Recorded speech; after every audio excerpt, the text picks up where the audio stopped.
কাশীপুরে সেই খবর গেছে, মা কাশীপুরে আছেন।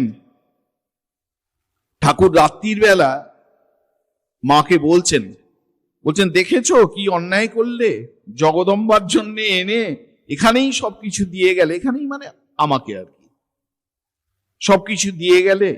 মা বলছেন, আমি তো ভয়ে মরি, ভাবি এই অসুখ, কি জানি কি হবে। এ কি বাপু, কেন ওরা এমন করলে? ঠাকুর তখন বারবার ওই কথা বলতে থাকলেন যে কেন এরা এরকম অন্যায় করলো, অন্যায় করলো। মায়ের খুব ভয় ধরে গেছে।